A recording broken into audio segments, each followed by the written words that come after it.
नमस्कार. तर इंद्रायणी या मालिकेच्या आजच्या भागात आपण पाहणार आहोत की सगळेजण गप्पा मारत बसलेले असतात. व्यंकू महाराज आतोबांना म्हणतात की आतोबा, अहो साडीवाली बाई डेंजर आहे हा, डेंजर. हे ऐकून पप्या खूप घाबरतो.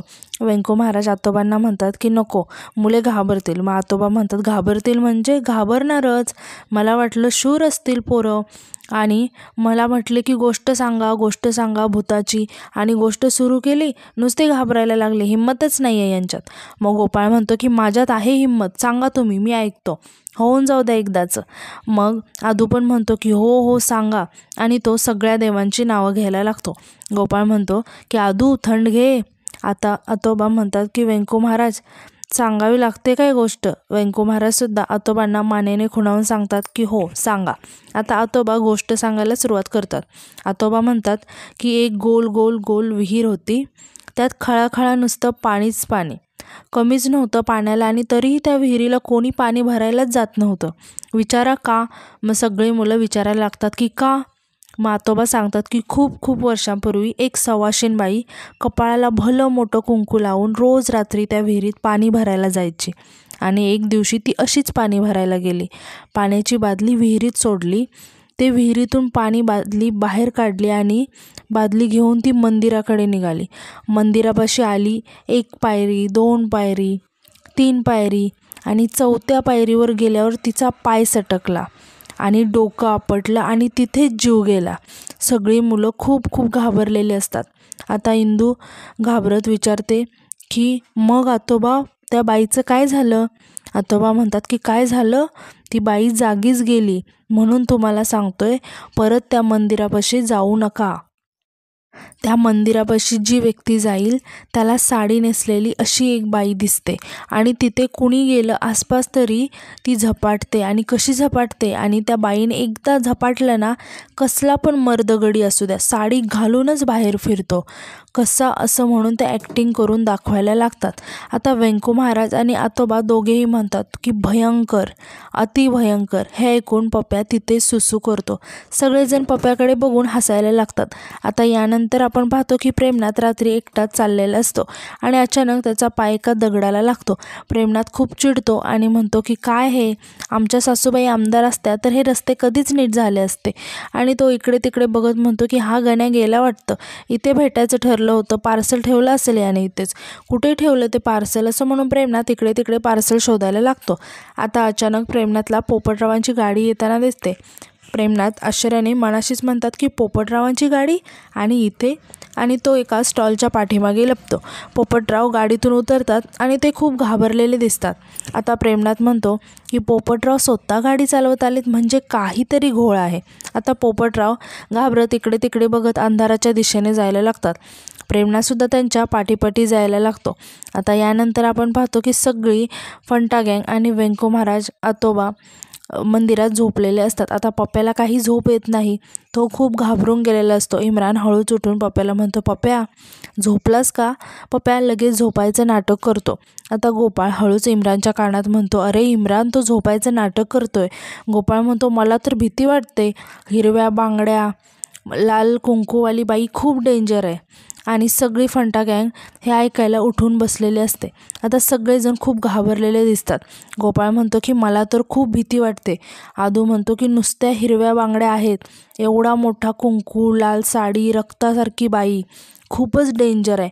हे सगळं ऐकून पप्या खूप घाबरतो. गोपाळ म्हणतो फक्त डेंजर आहे, एकदम डेंजर, खतरनाक.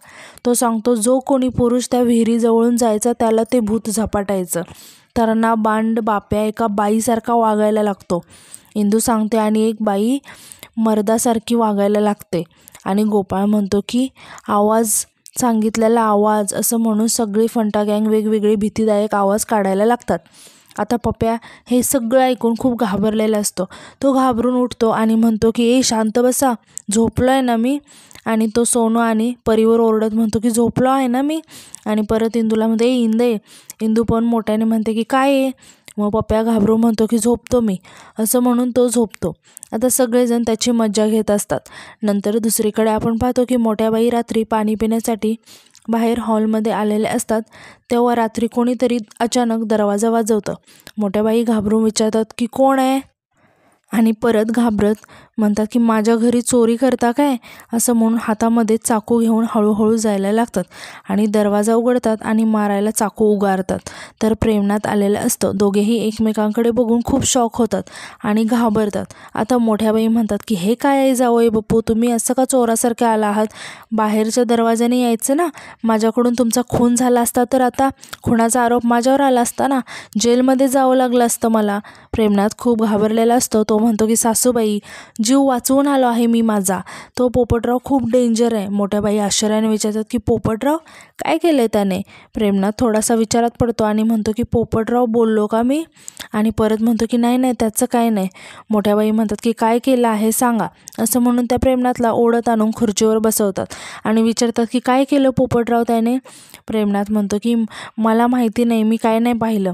मोठ्या बाई म्हणतात पोपटराव यांनी काहीतरी केलं आहे ना, असं म्हणताय ना तुम्ही, काय केलं आहे? आता प्रेमनाथ म्हणतो की सासूबाई हे बघा, मी तुम्हाला सांगू शकत नाही, मी कोणालाच सांगू शकत नाही. तो खूप घाबरलेला असतो. मोठ्या बाई म्हणतात की नाही सांगा. तो पोपटराव माझा खूप डोक्यात गेला आहे, अपमान केला आहे त्याने माझ्या. प्रेमनाथ घाबरत म्हणतो की सासूबाई नाही सांगू शकत मी. आता मोठ्या बाई चाकू उगारत म्हणतात की लवकर सांगा. आता प्रेमनाथ घाबरून सांगतो की सगळं सांगतोस तुम्हाला, पण तुम्ही चाकू बाजूला घ्या. आता मोठ्या बाई चाकू बाजूला घेतात. प्रेमनाथ म्हणतो की मग काय झालं ते सगळं सांगायला लागतो.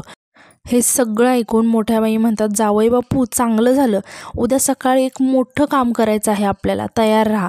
आता प्रेमनाथ आश्चर्याने मोठ्या बाईंकडे बघायला लागतो. यानंतर आपण दुसरीकडे पाहतो की पप्या उठतो आणि तिथून जायला लागतो. सगळेच पप्याकडे आश्चर्याने बघायला लागतात. पप्या मध्येच थांबून म्हणतो की इम्रान मला माहिती आहे तुला सू आली, घाबरू नको, चल माझ्यासोबत. इम्रान म्हणतो की नाही आम्ही आत्ताच जाऊन आलो आहे, आम्हाला नाही जायचं आहे. पप्या घाबरत मग तिथून जायला लागतो आणि परत घाबरून येऊन झोपतो. आता गोपाळ विचारतो काय रे काय झालं, गेला नाहीस? पप्या म्हणतो की नाही आली होती पण आता गेली. हे ऐकून सगळेच हसायला लागतात. आता इंदूला विचारतो इंदू भूत खरंच असतं का, म्हणजे असं कोणी लिहून ठेवलं आहे का संतांनी? पप्या घाबरून हळूच म्हणतो नका ना काढू भूताच्या गोष्टी. इंदू म्हणते की मी तसं काही वाचलं नाही, पण मला वाटते जसं देव असतात ना तसं भूतं पण असतात. आणि ती गोपाळला विचारते बरोबर आहे का गोपाळ? गोपाळ म्हणतो की असणार भूतं. इंदू म्हणते म्हणजे पिंपळगावातील साडीवाल्या बाईची गोष्ट खरी आहे तर, म्हणजे ती आता पण असेल? गोपाळ म्हणतो हो मग असणार की, खूप डेंजर आहे ती बाई आणि हडळ आहे ना, मग असणारच. आता या क्षणीसुद्धा ती तिथे बसलेली असेल. पप्या खूप घाबरलेला असतो. इंदू, गोपाळ आणि आदू त्याची मजा घेत असतात आणि हसत असतात. आणि आजचा भाग इथेच संपतो. धन्यवाद.